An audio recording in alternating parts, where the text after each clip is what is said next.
बड़ो प्यारो लाल है, बड़ो प्यारो ठाकुर है श्री जगन्नाथ। कितनी बात कहूं, मैं तो यही विचार कर रहा हूं शुरू कहां से करूं, कहां से बताऊं, उनके रूप का वर्णन करूं, उनके स्वभाव का वर्णन करूं, उनके गुण का वर्णन करूं, किस भाव का वर्णन करूं।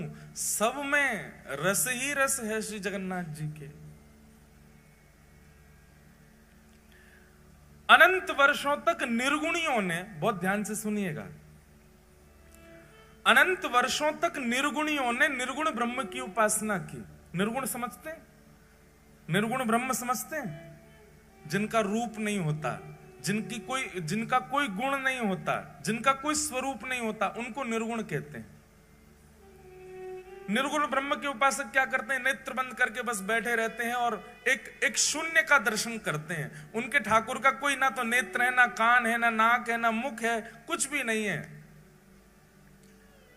अनंत वर्षों तक निर्गुणियों ने निर्गुण ब्रह्म की उपासना की। तब निर्गुण ब्रह्म की उपासना करने के फलस्वरूप उनको एक स्वर सुनाई दिया, और वह स्वर क्या था कि मैं आप लोगों के भजन से बहुत प्रसन्न हूं, पर आपका ये निर्गुण उपासक बनना ये आपको सुख देगा, मुझको सुख नहीं देता है।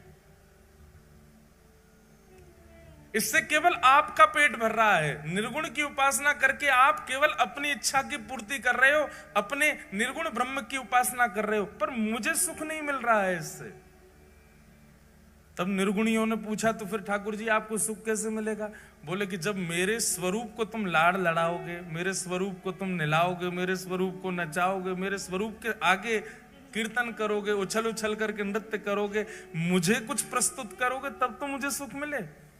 अब मेरा कोई स्वरूप नहीं है, तुम बस ओम ब्रह्मणे नमः, ओम नमो नारायणाय आदि आदि अपने भावों से केवल एक शून्य का स्मरण करते हो, अपने आप की पूर्ति कर रहे हो, मुझे तो पूर्ण नहीं कर रहे हैं। तब निर्गुणियों ने कहा, हे नाथ, तो फिर आप अनुग्रह कीजिए। निश्चित ही जब स्वर निकल रहा है तो मुख भी होगा, जब स्वर सुनाई दे रहा है तो अधर भी होंगे ना, आप दर्शन करा दो। तब प्रथम बार पृथ्वी पर, प्रथम बार ब्रह्मांड में भगवान के अधर का दर्शन हुआ, और वही अधर है श्री जगन्नाथ जी के अधर। ये अधर प्रकट हो गए।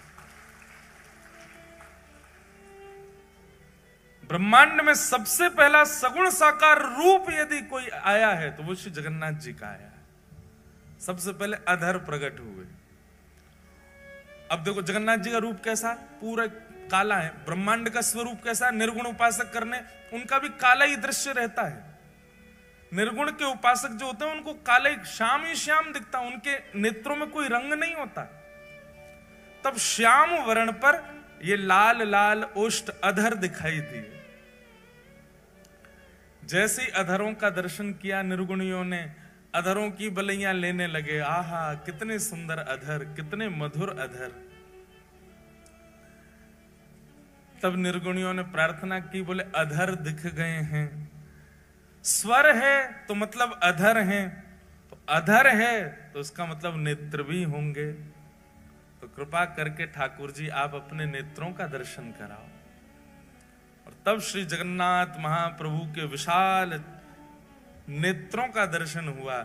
जैसे ही नेत्रों का दर्शन हुआ, जगन्नाथ स्वामी नयन पथगामी भवतु में, जैसे ही नेत्रों का दर्शन हुआ सब निर्गुणी दंडवत करने लगे। बोले नाथ, अब हमारी स्थिति ऐसी है कि अधर और नेत्र देख करके ही हम इतने आनंद में भर गए हैं।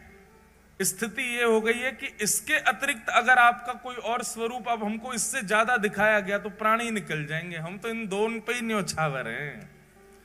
इसलिए जगन्नाथ महाप्रभु के दो ही प्रधान हैं, अधर और नेत्र। नासिका नहीं दिखती है, वो नासिका की आकृति बनी है पर दिखती नहीं है। कर्ण दिखाई नहीं देते, हाथ के पंजे दिखाई नहीं देते, चरण दिखाई नहीं देते। श्री जगन्नाथ महाप्रभु दो ही रूप से विद्यमान हैं, अधर और नेत्र। इसके पीछे भी भाव है। अधर प्रकट हैं, इसका मतलब क्या है? बहुत ध्यान से सुनना। अधर प्रकट हैं इसका मतलब क्या है?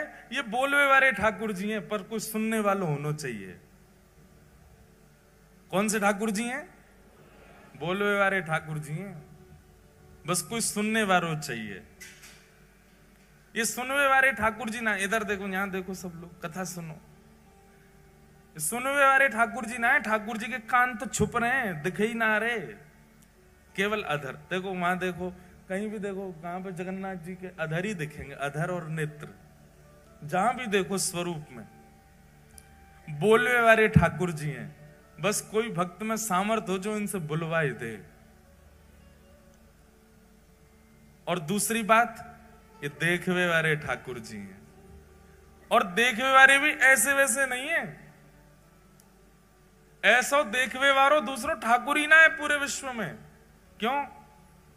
बोले बाकी सब तो हमारे वृंदावन वाले ठाकुर जी के तो कटाक्ष नेत्र हैं, नेक नेक नेत्र हैं, वो नीचे करके धरे हैं। श्रीनाथ जी में चले जाओ, कटाक्ष नेत्र नीचे धरे। द्वारिका में तो नेत्र ही धारण ना करें। बद्रीनाथ भगवान तो तपस्या में बैठे हैं।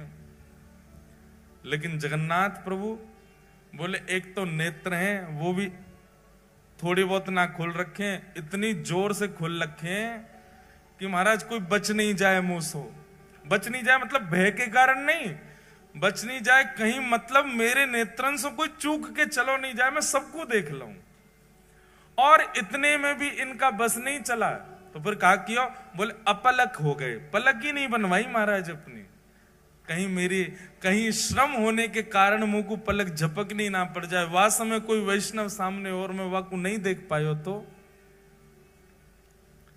इसलिए अपलक नेत्र है, विशाल नेत्र है।